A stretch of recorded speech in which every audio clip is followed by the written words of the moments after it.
Hello everyone, wow, and welcome back to the delightful game that is, there's one of my remote controls, Xenosaga Episode 1.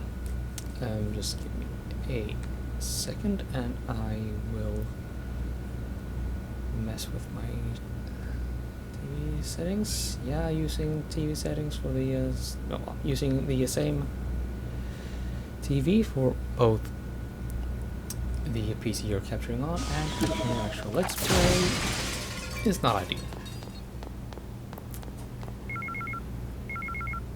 Oh hi.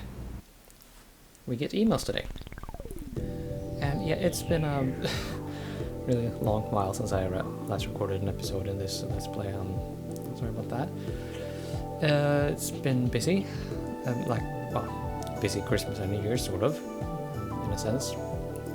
But I've also come down with some viruses on and off, so I haven't been feeling just up to it. Hoarse, sore throat, that kind of thing. Anyway.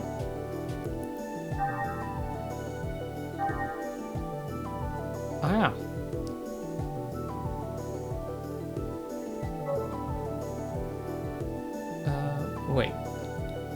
Wait.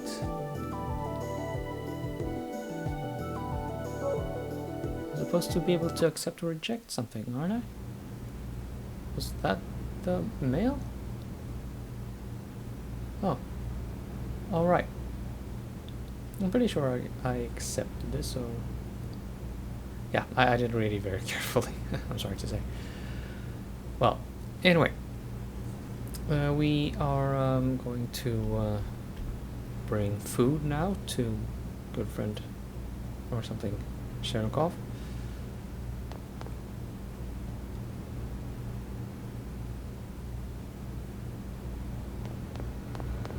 Okay, yeah, this is the door we're supposed to be entering. Well, that's one way to know that you haven't been playing this game often enough.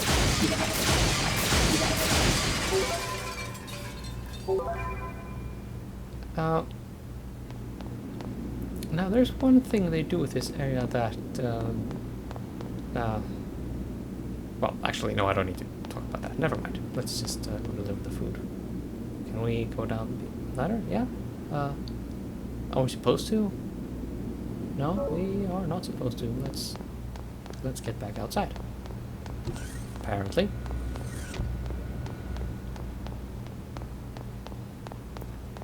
Oh, and that yellow button on the console back there, by the way.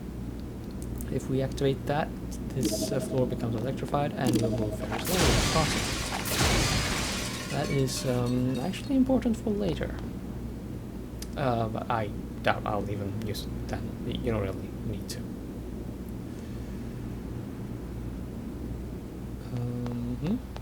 Yeah, we have some...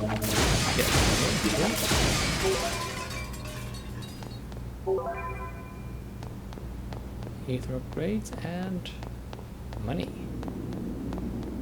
Not a whole lot of money. Money all the same. And very easy to come by.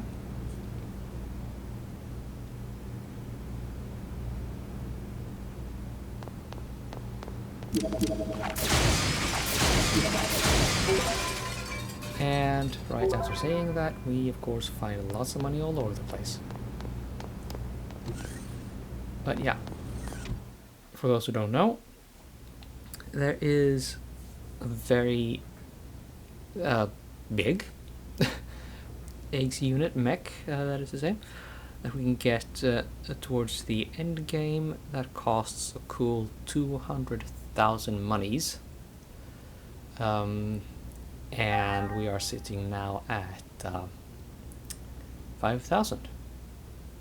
Keep in mind that that'll be those 200,000, possibly even more actually, maybe even as much as 250,000. And then we'll need to buy equipment for that. And we will also need to buy equipment for our characters as we go, and yeah. Oh, well, anyway. Hey, Chaos.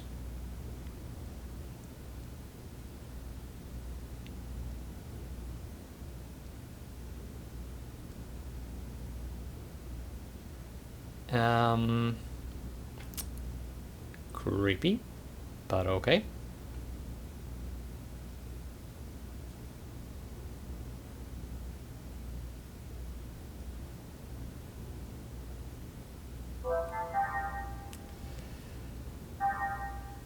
And maybe I save the game a little too often.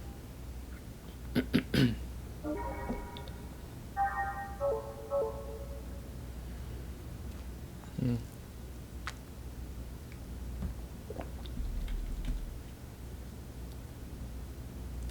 Well, at least on screen.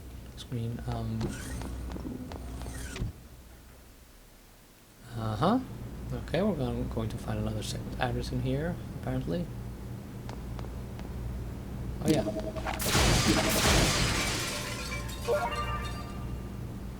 This one I remember. We will come out and collect that chest, so that is not something we need to be concerned with right now.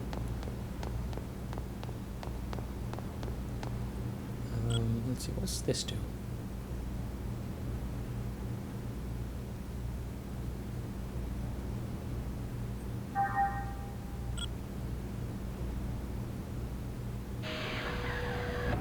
Oh, okay. I probably should, yeah, should do this. Oh, okay. I apparently used the disarm key. Neat.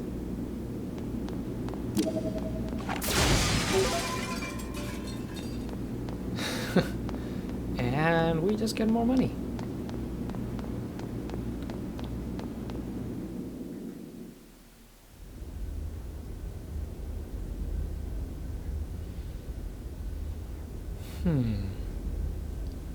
Do I have something to say right now that I didn't say in the previous episode? I don't believe so.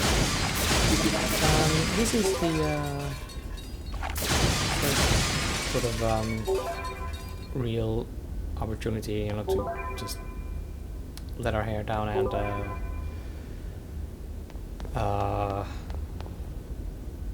really take in what it is like to play a JRPG without, well, at a game location without any background music. But I've already discussed that. So I don't know, I'll just keep playing the game, I guess. I don't have a whole lot to say.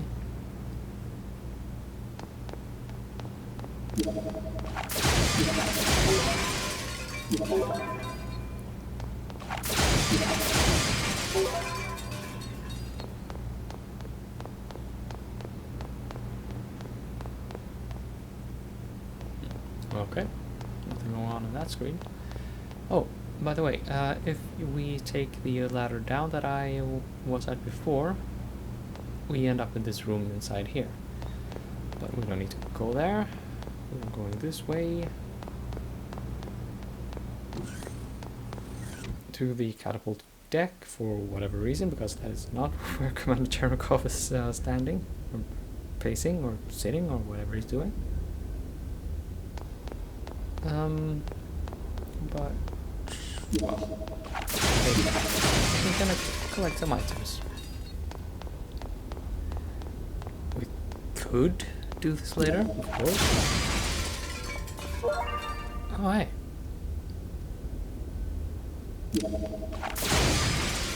That, it was probably a good idea to collect right now, though. I mean, the location of the segment's address. Oh, yeah. How about that pod?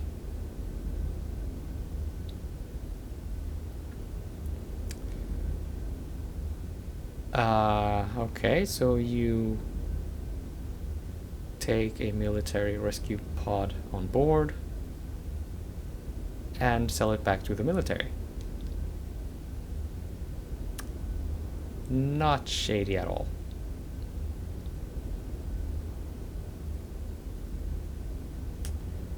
Well, that statement is true, most likely.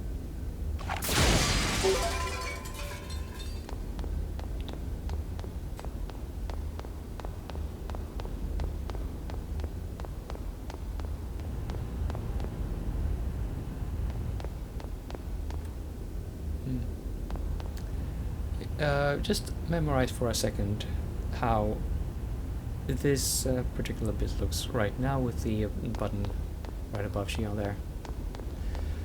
Looks when it is operative. I think that's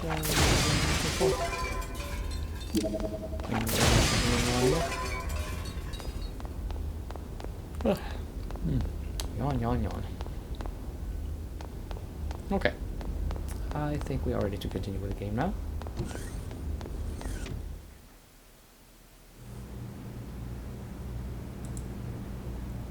Yes. We are headed for some cutscenes now. So, I don't know, just sit more comfortably, I guess.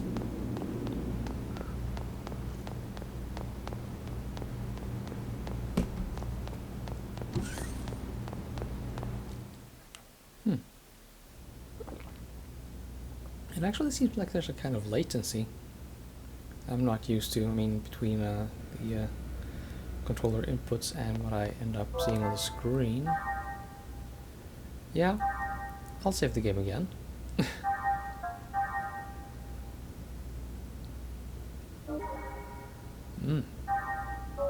Up to 5,700. I can always buy something for that money.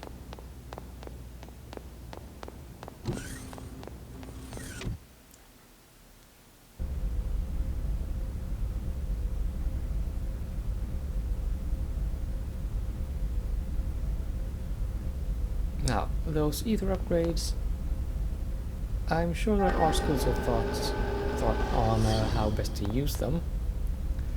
I think lots of people would favor transferring Momo's ether shot, by which you would have to give Momo the points and have her use transfer.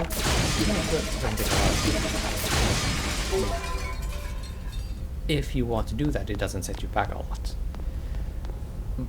But quite frankly, Chaos has some really crazy high ether point requirements for advancing his ether skill tree. So personally, at least in this playthrough, I'm going to put, well, maybe not 100% of my ether upgrade items, but a good deal of them I will invest into Chaos.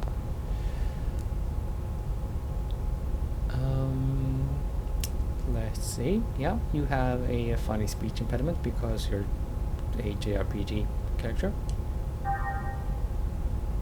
And yeah, all you noobs who haven't played Xenosaga Saga before, what have you been using your PS2 for then? Silly buggers.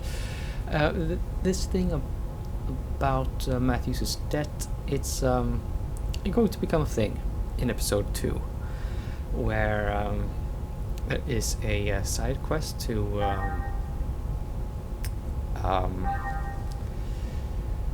pay Matthew's debt in its entirety.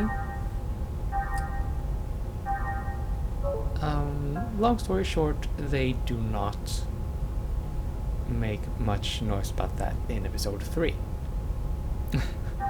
I think we will all agree by that time that shenanigans really outlived its welcome by that time. Oh, and repair frame HP, I think we remember.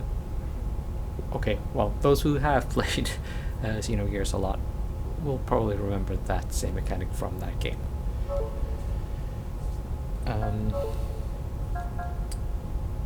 Yeah. If Monolith or Sony or whoever the hell decides to release Xenogears here in the West, I would very much appreciate that.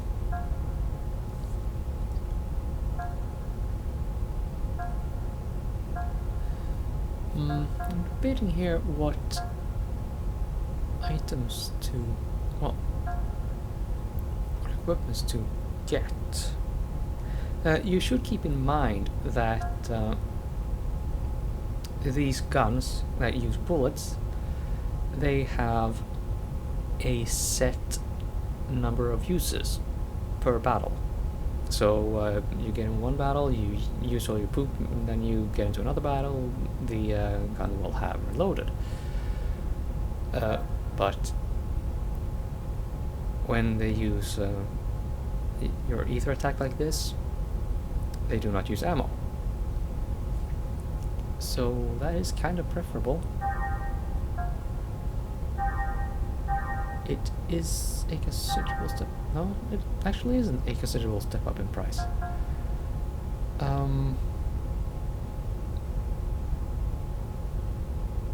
Actually, I'll buy these and keep them around for a rainy day.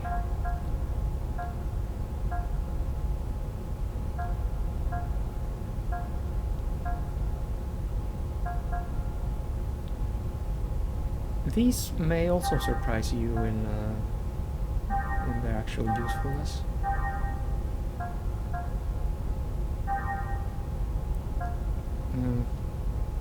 Now, auxiliary armor and EF circuits, you don't really need to buy those.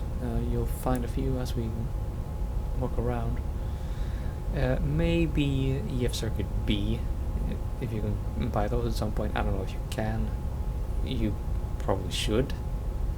But auxiliary armor, you really don't need to bother.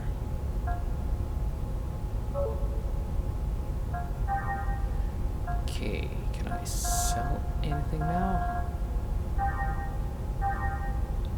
Should I? No. I should probably work a bit on Shion's equipment there. Yeah. I'll just do that real quick, like.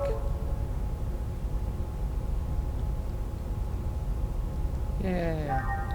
I'm sure you will. That's not what I meant to do, but fair enough.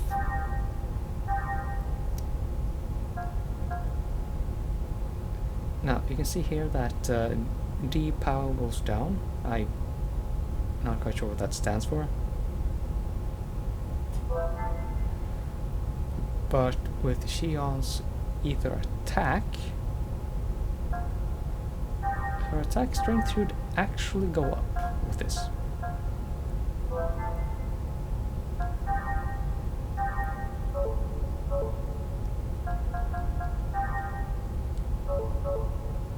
I mean, the max attack strength, of course. And you may be interested to know that you can transfer pilots between AX units, so Shion is not limited exclusively to flying the VX-1000. Although I personally typically end up doing that because, well, I just ain't done, you know, not having Shion in the VX-10,000. Not really. Okay, well, we don't need to mess with this. Ether points, let's see if we can do anything with those, since we're in the menu already. Nah, we can't. Good, then we can move on with the game. You may be interested to know that this uniform, you can unlock that as a cosmetic reskin of Shion's character model in episode 3. It's not a very good enough fight, but if you want to walk around looking like Shion from episode 1 while playing episode 3, you can do that. Anyway.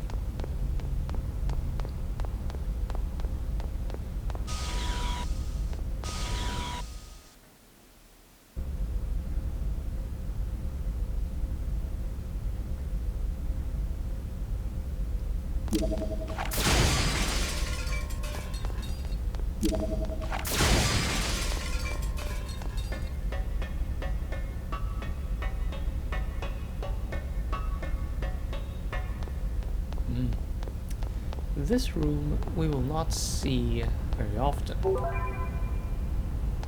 Coat beam, that is one of the most useful coat items we get in the game. Uh, forget who we are expected to use it on, but the walkthrough will tell me.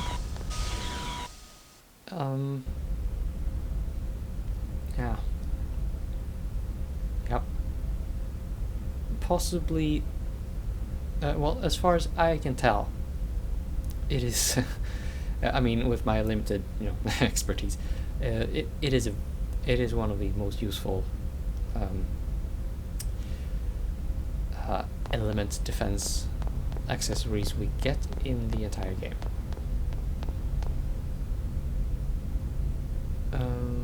Right, we entered through the door over on the northeast, so let's just go up here and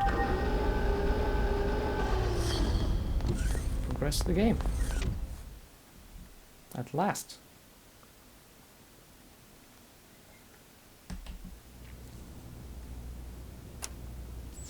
Huh?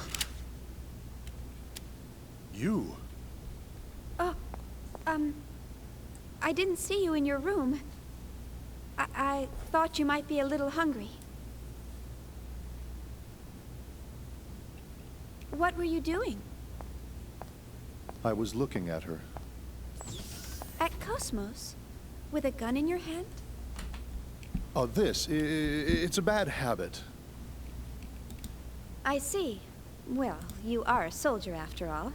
I know someone with a habit like that. He's always carrying a sword around with a weird grin plastered on his face. Don't you think that's dangerous? Yeah. That's definitely dangerous. So this is the android that can take on the Gnosis. She sure doesn't look like it. Yeah.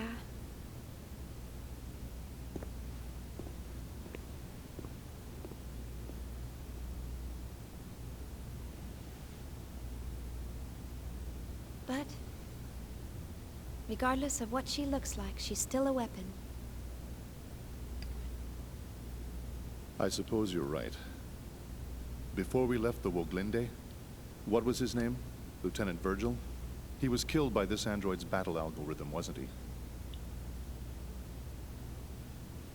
I'm not trying to blame you. Logic, reason, they can bring about death. Happens all the time. I never thought she would ever do something like that.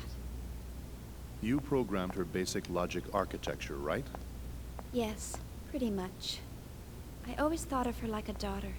Or more like a friend, maybe. But I see. Well, I doubt we could have saved the lieutenant from that situation anyway. thanks for trying to cheer me up. I noticed you eat very neatly. Hmm? That's part of who I am. At least now, that is.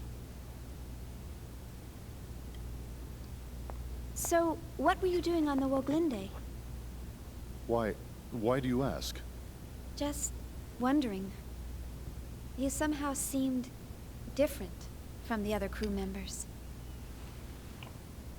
The Woglinde task force was assembled hastily. Besides, I'm a soldier. I'll go to where I'm assigned.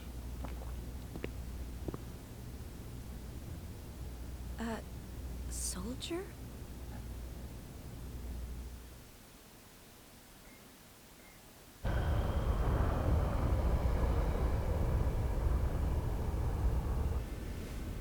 Well, looks like we've lost them.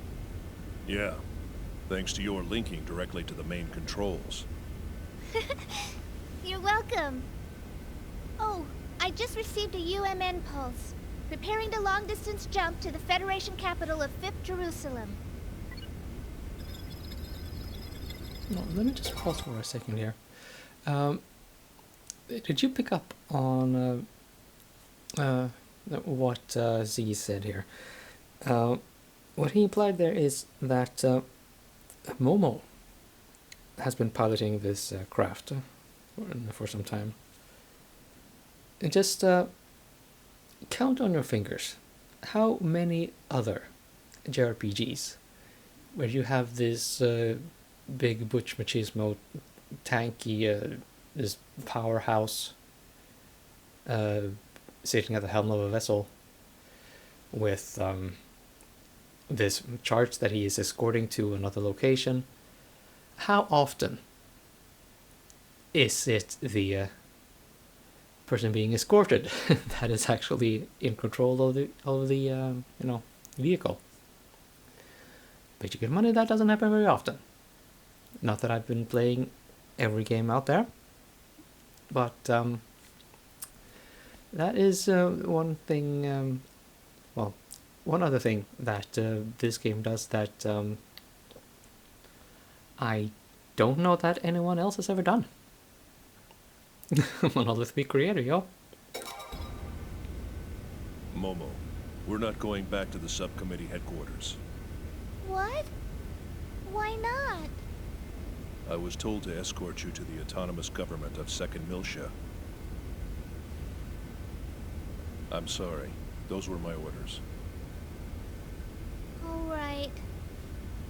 Now setting course for Miltian star system.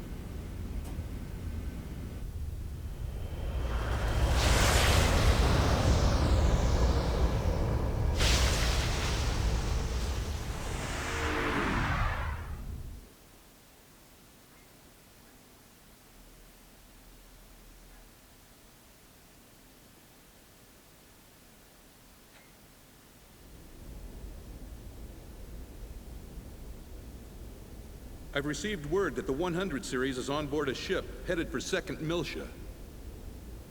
Well, that was fast. Once she's safely transferred to the UMN Control Center on Second Miltia, we'll finally have a little peace of mind. It's all such a bother, though. It would have been so much easier to perform the analysis here. We can't decode the protection in that Realian here. We have to send her to the UMN Control Center, located at the former Vector Transfer Gate control facility. That's right. Besides, the entire area within a few dozen light years of Old Miltia has been sealed off ever since that incident 14 years ago. So this certainly beats traveling through regular space. Joachim Mizrahi. You really outdid yourself this time.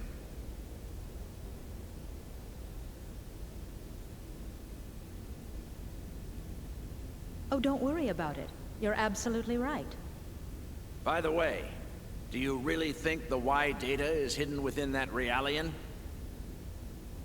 We have conclusive evidence that she holds the code to unlock the UMN transfer gate leading to the sealed-off sector. Aside from that, she's pretty much a mystery. We'll just have to open her up and see. If she doesn't have it, we'll be required to delay the Zohar project. How will we explain that to the Council? Even if it's lost, we still have one other lead. Let me pull up my documents.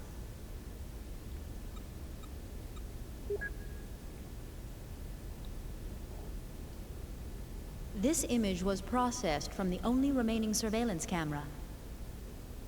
The picture's unclear, but that boy served as Joachim's assistant. Judging from the time frame, we believe he was somehow involved with the Y data. Where did the boy come from? The records are missing. The only information we have is that he was 14 and studying at the University of Bormio. But even that's just second-hand information from Mizrahi. He got into Bormio at 14? Must have been pretty smart. You don't know what happened to him? Correct. It's currently under investigation.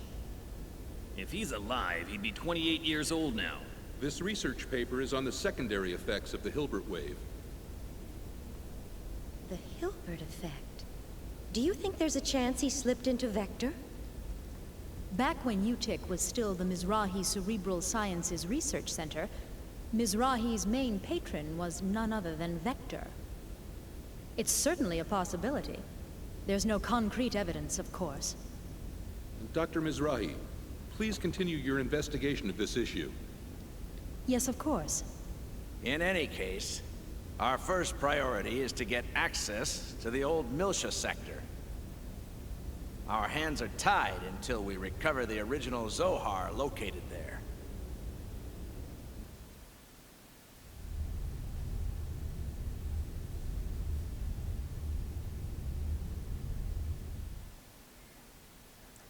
Can I have control back now, please? I want to end the episode.